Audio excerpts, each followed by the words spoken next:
ನಮಸ್ಕಾರ ವೀಕ್ಷಕರೇ, welcome to stocks Kannada. ಬನ್ನಿ ನಾಳೆ ನಿಫ್ಟಿ ಮತ್ತು ಬ್ಯಾಂಕ್ ನಿಫ್ಟಿ ಅನಲೈಸ್ ಮಾಡೋಣ. ಹಾಗೆಯೇ ನಾಳೆಯ ಶೇರ್ಗಳ ಮಾಹಿತಿನೂ ಇದೆ, ನೋಡೋಣ ಬನ್ನಿ. ನಿಫ್ಟಿ ನೋಡಿ ವೆರಿ ಇಂಟ್ರೆಸ್ಟಿಂಗು. 24,085ರಲ್ಲಿ ಓಪನ್ ಆಯಿತು ಶುಕ್ರವಾರ. ಹಾಗೆ 24,174 ಹೈ ನೋಡಿ. 24,085ರಲ್ಲಿ ಓಪನ್ ಆಯಿತು. ಸಿಯರ್ ಓಪನ್ ಆಗಿಬಿಟ್ಟು 24,174 24,174 ಹೈ ಆಗಿಬಿಟ್ಟು ಅಲ್ಲಿಂದ ರಿಜೆಕ್ಷನ್ ಆಗ್ತಾ ಬಂತು ನೋಡಿ. ಫಾರ್ ಆಪ್ಷನ್ ಬಯಾಸ್ಗೆ ಹೇಳಲಿಕ್ಕೆ ಇಷ್ಟಪಡ್ತೀನಿ. ಇಲ್ಲಿ ಓಪನ್ ಆದ ತಕ್ಷಣ ಕಂಟಿನ್ಯೂ ಒಂದು 100 points, almost all 90 points upside move ಆಯಿತು. ಆಲ್ಮೋಸ್ಟ್ ಆಲ್ 24,700ರಲ್ಲಿ ಹ್ಯೂಜ್ ರೆಸಿಸ್ಟೆನ್ಸ್ ಇರೋದ್ರಿಂದ ಅಲ್ಲಿಂದ ರಿಜೆಕ್ಷನ್ ಆಯಿತು. ಯಾವಾಗ ನಾವಿಲ್ಲಿ ಒಂದು ಕನ್ಸಾಲ್ಟೇಷನ್ ಆಗಿತ್ತು, ಒಂದು ಅರ್ಧ ಗಂಟೆ ಇಲ್ಲಿಂದ ಫಾಲ್ ಆಯಿತು. ಇಲ್ಲೇನಾದರೂ ಪುಟ್ ಬೈ ಮಾಡಿದರೆ ಸೊ ಒಂದು ಒಳ್ಳೆ ಅಪಾರ್ಚುನಿಟಿ ಇದನ್ನು ಅರ್ನ್ ಮಾಡಲಿಕ್ಕೆ ಅಂತ ಹೇಳ್ಬೋದು. ಮತ್ತೆ ಏನಾಯಿತು, 24,000ದಲ್ಲಿ ಮತ್ತೆ ಸಪೋರ್ಟ್ ತೊಗೊಂಡ್ಬಿಟ್ಟು 24,000 ಹ್ಯೂಜ್ ಸಪೋರ್ಟ್ ಇದೆ ಅಂತ ಮೊನ್ನೆ ಹೇಳಿದ್ವಿ ನಾವು. ಅಲ್ಲಿಂದ ಮತ್ತೆ ಮಾರ್ಕೆಟ್ ಅಪ್ಸೈಡ್ ಮೂವ್ ಆಗಲಿಕ್ಕೆ ಪ್ರಯತ್ನ ಪಡ್ತು.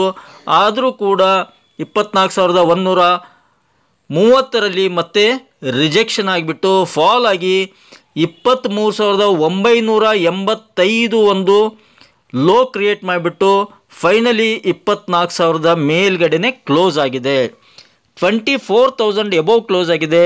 ಅದು ಒಂದು ಕನ್ಸಿಡರೇಬಲ್ ಪಾಯಿಂಟ್ ಅಂತ ಹೇಳ್ಬೋದು, ಪಾಸಿಟಿವ್ ಪಾಯಿಂಟ್ ಅಂತ ಹೇಳ್ಬೋದು ಟುವರ್ಡ್ಸ್ ನಾಳೆಯ ಮಾರ್ಕೆಟಿಗೆ ಸಂಬಂಧಪಟ್ಟಂತೆ. ಏಕೆಂದರೆ 24,000ರಲ್ಲಿ ಜಾಸ್ತಿ ಒಂದು ಪುಟ್ ರೈಟರ್ಸ್ ಇದ್ದಾರೆ, ಬಾಯಸ್ಸು ತುಂಬ ಜನ ಇದ್ದಾರೆ. ಹೀಗಾಗಿ 24,000 ಒಂದು ಅದ್ರ ಮೇಲ್ಗಡೆ ಕ್ಲೋಸ್ ಆಗಿರೋದು ವೆಲ್ ಆ್ಯಂಡ್ ಗುಡ್ ಅಂತ ಹೇಳ್ಬೋದು. ಇನ್ನು ಡೈಲಿ ಚಾರ್ಟ್ ನೋಡೋದಾದರೆ ನೋಡಿ, ಡೈಲಿ ಚಾರ್ಟ್ ಏನು ಹೇಳುತ್ತೆ. ಓಕೆ, ನಾವು ಅನಲೈಸ್ ಮಾಡಿದ್ವಿ ಗುರುವಾರನೇ ಶುಕ್ರವಾರದ ಮಾರ್ಕೆಟ್ ಬಗ್ಗೆ. ಏನಂದರೆ ಕಂಟಿನ್ಯೂ 1 ಅಪ್ಸೈಡ್ 2 ಅಪ್ಸೈಡ್ 3 ಅಪ್ಸೈಡ್ ಆದಾಗ ಇದು ಕಂಪಲ್ಸರಿ 3 ವೈಟ್ ಸೋಲ್ಜರ್ಸ್ ಫಾರ್ಮ್ ಆಗಿದೆ. ಗುರುವಾರನೂ ಒಂದು ಅಪ್ಸೈಡ್ ಮೂವ್ ಆಗುತ್ತೆ ಅಂದಿದ್ವಿ, ಆ ಥರ ಮೂವ್ ಆಯಿತು. ಮತ್ತು ಗುರುವಾರ ಸಾಯಂಕಾಲ ಏನು ಅನಲೈಸ್ ಮಾಡಿದ್ವಿ ನಾವು, ಕಂಟಿನ್ಯೂ 4 ದಿನ ಅಪ್ಸೈಡ್ ಮೂವ್ ಆಗಿದೆ. ನಂತರ 24,000 ಮೇಲ್ಗಡೆನೆ ಕ್ಲೋಸ್ ಆಗಿದೆ. ಹೀಗಾಗಿ ನಂತರ ಬ್ಯಾಂಕ್ ನಿಫ್ಟಿ ಕೂಡ 53,000 ಹತ್ರ ಕ್ಲೋಸ್ ಆಗಿದೆ. ಹೀಗಾಗಿ ಒಂದು ಮೈಲ್ಡ್ ರೆಸಿಸ್ಟೆನ್ಸ್ ಬರ್ಬೋದು, ಕನ್ಸಾಲ್ಟೇಷನ್ ಮೋಡ್ಗೆ ಜಾರ್ಬೋದು ನಿಫ್ಟಿ ಮತ್ತು ಬ್ಯಾಂಕ್ ನಿಫ್ಟಿ 1 ದಿನ 2 ದಿನ. ನಂತರ ಆಮೇಲೆ ಅದನ್ನು ಮಾರ್ಕೆಟು ಕಂಡೀಷನ್ಸು ನೋಡ್ಕೊಂಡ್ಬಿಟ್ಟು ಅಪ್ಸೈಡ್ ಮೂವ್ ಆಗೋ ಚಾನ್ಸಸ್ ಇರುತ್ತೆ ಅಂದಿದ್ವಿ. ಅದೇ ಪ್ರಕಾರ ಇವತ್ತು ನೋಡಿ ಶುಕ್ರವಾರದ ಮಾರ್ಕೆಟು ಪೂರ್ತಿ ಕನ್ಸಾಲ್ಟೇಷನ್ ಆಗಿದೆ.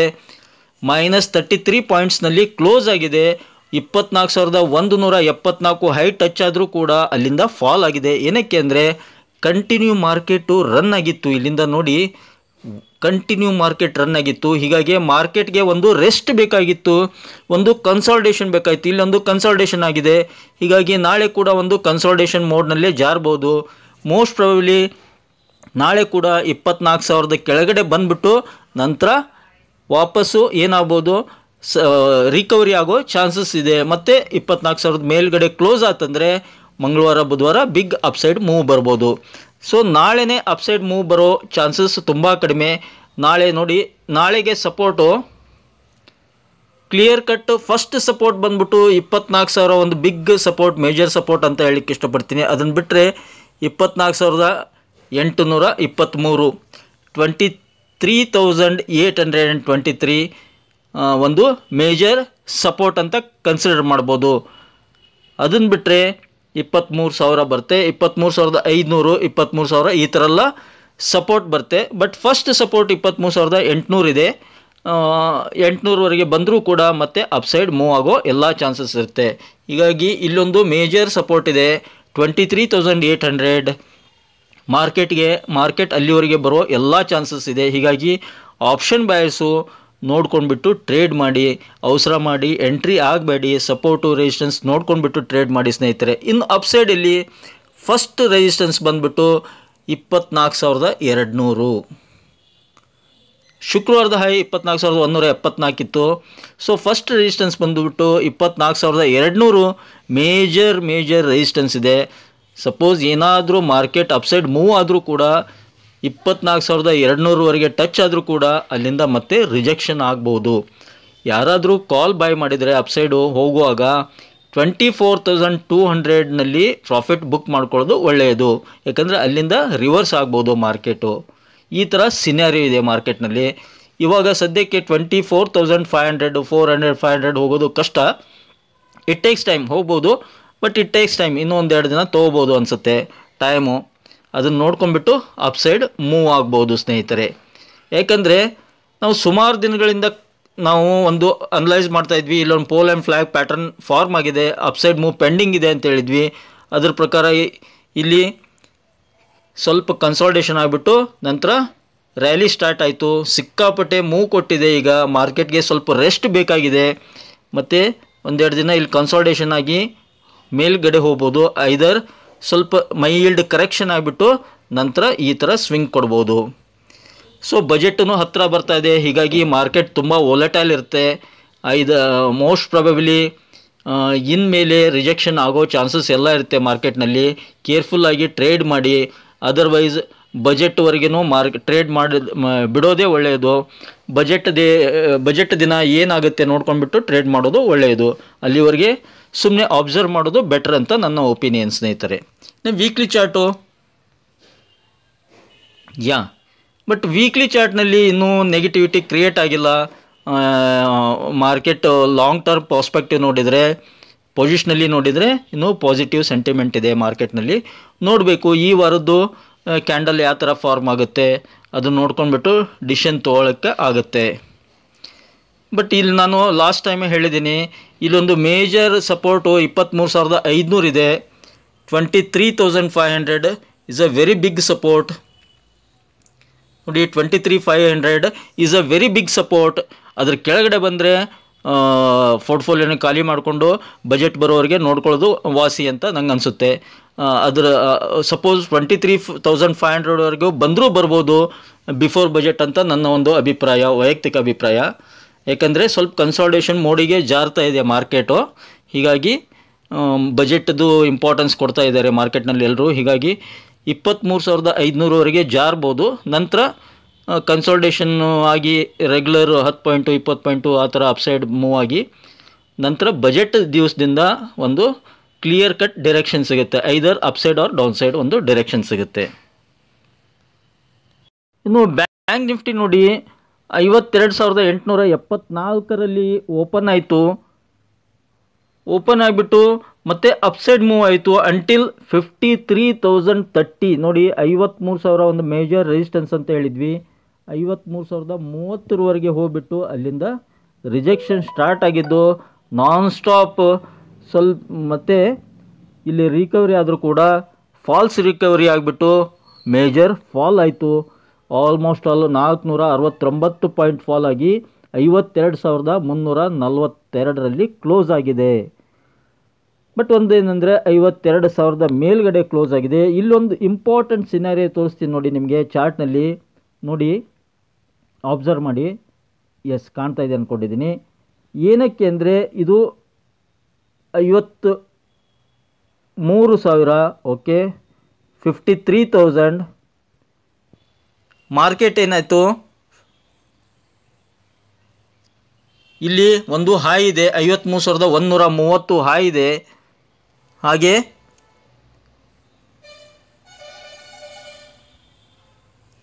ಮಾರ್ಕೆಟು ಕಂಟಿನ್ಯೂ ಇಲ್ಲೊಂದು ರೆಸಿಸ್ಟೆನ್ಸ್ ಇದೆ. ಈ ಒಂದು ಮೇಜರ್ ರೆಸಿಸ್ಟೆನ್ಸ್ 53,000 ಇಲ್ಲಿದೆ, 53,000. ಹೀಗಾಗಿ 53,100 ಇದು. 53,000ಅಲ್ಲಿ ನೋಡಿ 2 ಸಲ ರಿಜೆಕ್ಷನ್ ಆಗಿದೆ.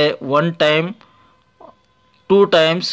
ಓಕೆ, ಇಲ್ಲಿ ಹೈ ಆಗಿದೆ ಆಲ್ರೆಡಿ, ಲೈಫ್ ಟೈಮ್ ಹೈ 53,130.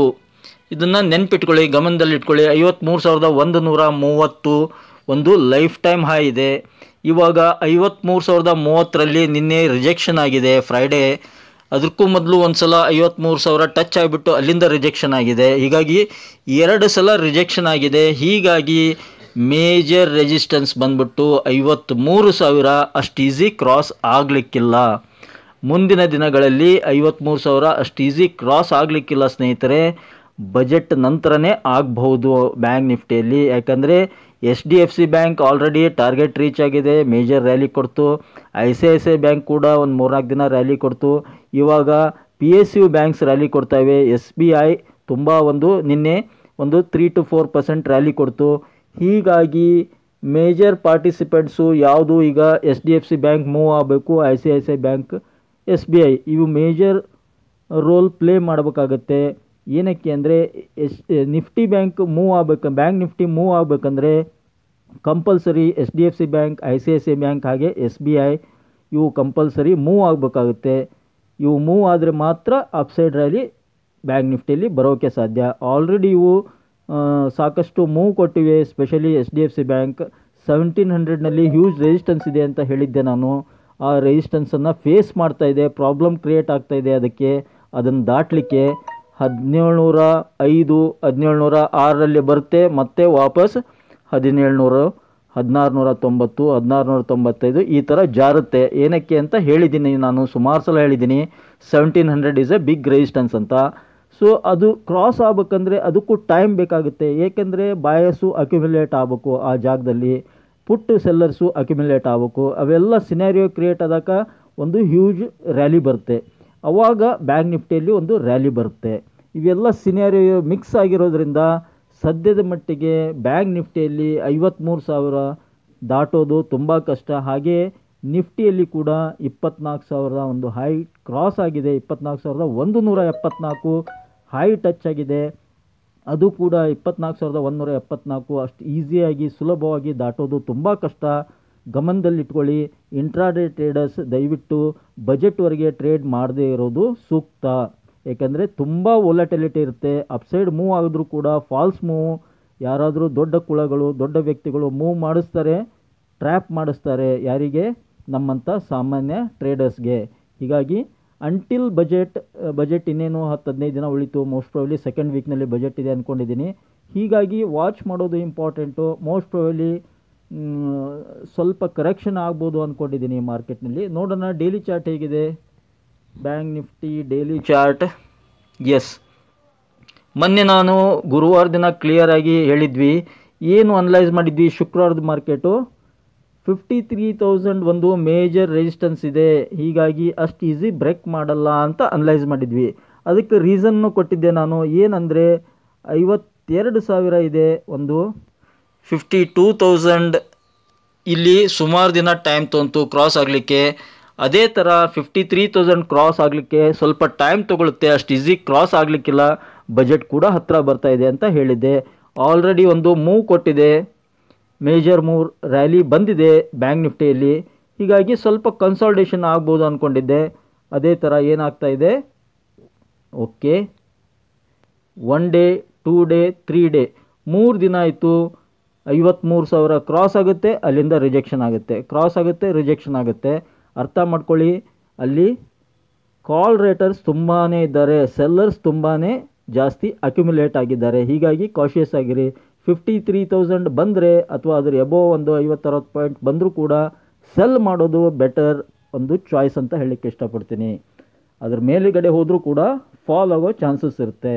ಮತ್ತು ಮೇಜರ್ ರೆಸಿಸ್ಟೆನ್ಸ್ ಬಂದ್ಬಿಟ್ಟು 52,000 ಇದೆ ಪ್ರೆಸೆಂಟ್. ಇವಾಗ 52,000 ಕ್ರಾಸ್ ಆತಂದರೆ 51,000 ನೆಕ್ಸ್ಟ್ ಸಪೋರ್ಟ್ ಅಂತ ಕನ್ಸಿಡರ್ ಮಾಡ್ಬೋದು. ಬಟ್ ಹ್ಯೂಜ್ ಸಪೋರ್ಟ್ ಇಲ್ಲಿ ಬರುತ್ತೆ ನೋಡಿ. 4ನೇ ತಾರೀಕು 5ನೇ ತಾರೀಕಿಂದ ಅಪ್ಸೈಡ್ ಮೂವ್ ಏನಿತ್ತಲ್ಲ,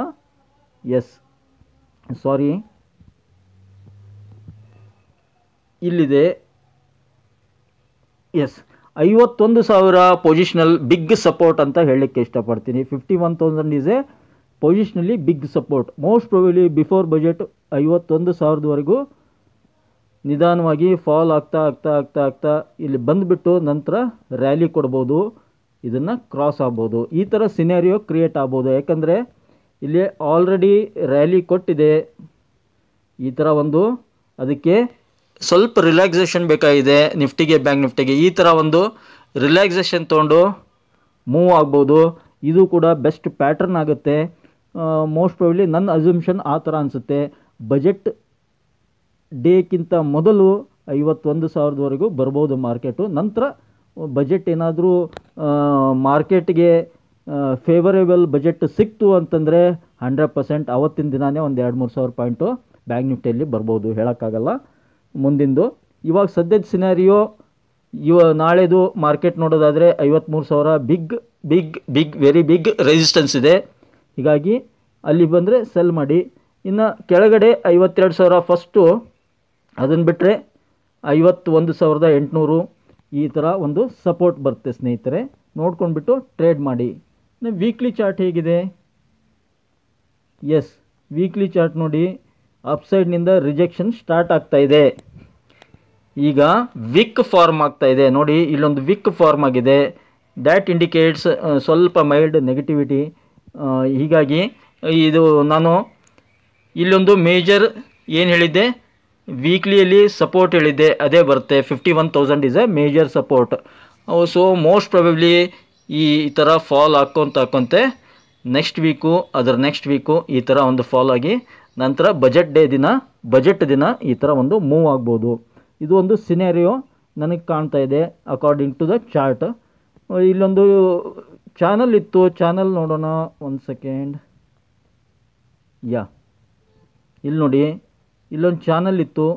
ಓಕೆ ನೋಡಿ, ಎಕ್ಸಾಕ್ಟ್ಲಿ ಈ ಚಾನಲ್ ಕೆಳಗಡೆ ಬಂದರೆ 51,000 ಟಚ್ ಆಗುತ್ತೆ. ಗಮನದಲ್ಲಿರಲಿ. ಚಾನಲ್ ಒಳಗಡೆ ಏನಾದರೂ ಎಂಟರ್ ಆಗಿದ್ರೆ ಸ್ವಲ್ಪ ಕಾಷಿಯಸ್ ಆಗಿರಿ. ನೋಡಿ, ಡೌ ಜೋನ್ಸು ಫ್ಲ್ಯಾಟ್ ಕ್ಲೋಸ್ ಆಗಿದೆ. ಡೌ ಜೋನ್ಸು ಫ್ಲ್ಯಾಟ್ ಕ್ಲೋಸ್ ಆಗಿದೆ. 45 ಪಾಯಿಂಟ್ಗಳ ಒಂದು ಫ್ಲ್ಯಾಟ್ ಕ್ಲೋಸ್ ಆಗಿದೆ. ಹಾಗೆ S&P 500 20 ಪಾಯಿಂಟ್ ನೆಗೆಟಿವ್ನಲ್ಲಿದೆ. ನಸ್ಡಾಕ್ -130 ಪಾಯಿಂಟ್ಸ್ ನೆಗೆಟಿವ್ನಲ್ಲಿದೆ. ಇನ್ನು ವೆರಿ ಇಂಟ್ರೆಸ್ಟಿಂಗ್ ನೋಡಿ, FIIs ಯಾವ ಥರ ಪ್ಲೇ ಮಾಡ್ತಾರೆ. ಮೊನ್ನೆ 7,500 ಕೋಟಿ ಬೈ ಮಾಡಿದ್ರು. ಇವತ್ತು ನೋಡಿ ಕೇವಲ 23 ಕೋಟಿ, only 23 crores net cash cell ಮಾಡಿದ್ದಾರೆ. ಗಮನದಲ್ಲಿರಲಿ, ಕೇವಲ 23 ಕೋಟಿ ನೆಟ್ ಕ್ಯಾಶ್ ಸೆಲ್ ಮಾಡಿದ್ದಾರೆ. ಇನ್ನು DIs ನೋಡೋಣ. DIs ನ್ಯಾಚುರಲಿ ಬೈ ಮಾಡಿರ್ತಾರೆ, ಯಾಕೆಂದರೆ ಹೌದು DIs ಹ್ಯೂಜ್ ಕ್ವಾಂಟಿಟಿ ಬೈ ಮಾಡಿದ್ದಾರೆ. 6,600 ಕೋಟಿ ನೆಟ್ ಕ್ಯಾಶ್ ಬೈ ಮಾಡಿದ್ದಾರೆ. DIs ಡೇಟಾ ನೋಡಿದರೆ ಮಾರ್ಕೆಟ್ ಮೋಸ್ಟ್ ಪ್ರಾಬಬ್ಲಿ ಫಾಲ್ ಆದರೂ ರಿಕವರಿ ಆಗೋ ಚಾನ್ಸ್ ಅಂತ ಹೇಳ್ತಾ ಇದೆ. ನೋಡೋಣ ನಾಳೆ ಹೇಗೆ ಮೂವ್ ಆಗುತ್ತೆ ಅಂತ. ಇನ್ನು ನಾಳೆಗೆ ಫಸ್ಟ್ ಸ್ಟಾಕ್ ಬಂದ್ಬಿಟ್ಟು ರಿಲಯನ್ಸ್ ಇಂಡಸ್ಟ್ರೀಸ್. ಹೌದು ಸ್ನೇಹಿತರೆ, 3,130ರಲ್ಲಿದೆ. ಮೊನ್ನೆ ಕೂಡ ಇದನ್ನೇ ಕನ್ಸಿಡರ್ ಮಾಡಿ ಅಂತ ಹೇಳಿದ್ದೆ, ಅದರ ಪ್ರಕಾರನೇ 2.5% ಮೂವ್ ಆಗಿದೆ. ನಾಳೆನೂ ಕನ್ಸಿಡರ್ ಮಾಡಬಹುದು.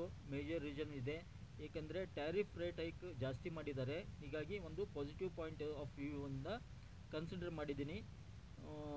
ಇದರ ಟಾರ್ಗೆಟು 3180, ಮಂಡೇಗೆ 3180 ಅಂತ ಕನ್ಸಿಡರ್ ಮಾಡ್ಕೋಬಹುದು. ಆಮೇಲೆ ಇನ್ನೊಂದು ವಿಷಯ, ಸಪೋಸ್ ರಿಲಯನ್ಸ್ ಏನಾದರೂ ಅಪ್ಸೈಡ್ ಮೂವ್ ಆಯಿತು ಅಂದರೆ ನ್ಯಾಚುರಲಿ ನಿಫ್ಟಿ ಕೂಡ ಮೂವ್ ಆಗುತ್ತೆ. ಗಮನದಲ್ಲಿರಲಿ, ರಿಲಯನ್ಸ್ ಫಾಲ್ ಆತಂದರೆ ನಿಫ್ಟಿ ಕೂಡ ಫಾಲ್ ಆಗುತ್ತೆ. ಹೌದು, ನೆಕ್ಸ್ಟು ವಿಪ್ರೋ ಕನ್ಸಿಡರ್ ಮಾಡಿ. ಫ್ಲ್ಯಾಟ್ ಓಪನಿಂಗ್ ಆದರೆ ಮಾತ್ರ ಕನ್ಸಿಡರ್ ಮಾಡಿ. 525 is the target. Bata consider ಮಾಡ್ಬೋದು. ನಾಳೆಗೆ ಬಾಟಾ ಇಂಡಿಯಾ ಲಿಮಿಟೆಡ್ 1513ರಲ್ಲಿದೆ. ಮಂಡೇಗೆ ಫ್ಲ್ಯಾಟ್ ಓಪನಿಂಗ್ ಆದರೆ ಮಾತ್ರ ಕನ್ಸಿಡರ್ ಮಾಡಿ. ಇದು 2ರಿಂದ 5% ಅಪ್ಸೈಡ್ ಮೂವ್ ಆಗೋ ಎಲ್ಲ ಚಾನ್ಸಸ್ ಇದೆ. ಹಾಗೆ Grasim industries limited flat opening ಆದರೆ ಕನ್ಸಿಡರ್ ಮಾಡಿ, ಅದರ್ವೈಸ್ ಬಿಟ್ಬಿಡಿ. 2700 ಟಾರ್ಗೆಟ್ ಅಂತ ಕನ್ಸಿಡರ್ ಮಾಡ್ಬೋದು. ಡಿಸ್ಕ್ಲೇಮರ್ ಕೊಡಲಿಕ್ಕೆ ಇಷ್ಟಪಡ್ತೀನಿ. ಈ ವಿಡಿಯೋದಲ್ಲಿ ಹೇಳಿರ್ತಕ್ಕಂಥ ಇಂಡೆಕ್ಸ್ ಬಗ್ಗೆ ಆಗಿರ್ಬೋದು ಅಥವಾ ಸ್ಟಾಕ್ಸ್ ಬಗ್ಗೆ ಆಗಿರ್ಬೋದು, ಎಲ್ಲವೂ ಕೂಡ ಕೇವಲ ಶೈಕ್ಷಣಿಕ ಉದ್ದೇಶಕ್ಕಾಗಿ ಮಾತ್ರ ಮಾಹಿತಿ ಇರುವುದು. ನಾನು ಸೆಬಿ ರಿಜಿಸ್ಟರ್ಡ್ ಅಡ್ವೈಸರ್ ಇಲ್ಲದೆ ಇರೋ ಕಾರಣ ಹಾಗೂ ನಾನು ಯಾರಿಗೂ ಕೂಡ ಬಾಯ್ ಸೆಲ್ ರಿಕಮೆಂಡೇಷನ್ ಮಾಡಲಿಕ್ಕೆ ಇಷ್ಟಪಡುವುದಿಲ್ಲ ಮತ್ತು F&O ಟ್ರೇಡ್ ಮಾಡಲಿಕ್ಕೂ ಕೂಡ ಯಾರಿಗೂ ರಿಕಮೆಂಡ್ ಮಾಡಲ್ಲ. ನಾನು ಕ್ಲಿಯರ್ ಕಟ್ಟಾಗಿ ಹೇಳ್ತಾ ಇದ್ದೀನಿ. I don't recommend anybody to F&O trade or buy or sell. I don't recommend anybody. ಇದು ನನ್ನ ಡಿಸ್ಕ್ಲೇಮರ್ ಸ್ನೇಹಿತರೆ. ನೀವು ಕೂಡ ಸ್ಟಡಿ ಮಾಡಿ, ಹಾಗೆ ನಿಮ್ಮ ಫೈನಾನ್ಷಿಯಲ್ ಅಡ್ವೈಸರ್ ಸಲಹೆ ಕೇಳಿಬಿಟ್ಟು ನೀವು ಮುಂದುವರಿಯಬಹುದು. ಐ ಹೋಪ್ ಈ ಒಂದು ಚಿಕ್ಕ ಮಾಹಿತಿ ನಿಮ್ಗೆ ಇಷ್ಟ ಆಗಿದೆ ಅಂದ್ಕೊಂಡಿದ್ದೀನಿ. ಇಷ್ಟ ಆಗಿದ್ದರೆ ಮತ್ತಿನ ಆಗ್ತಡ ಬೇಗ ಚಾನಲ್ಗೆ ಸಬ್ಸ್ಕ್ರೈಬ್ ಮಾಡಿ, ಹಾಗೆ ಕಮೆಂಟ್ ಬಾಕ್ಸ್ನಲ್ಲಿ ಕಮೆಂಟನ್ನು ಡ್ರಾಪ್ ಮಾಡ್ತಾ don't forget to hit the like button. Thank you friends, thank you all.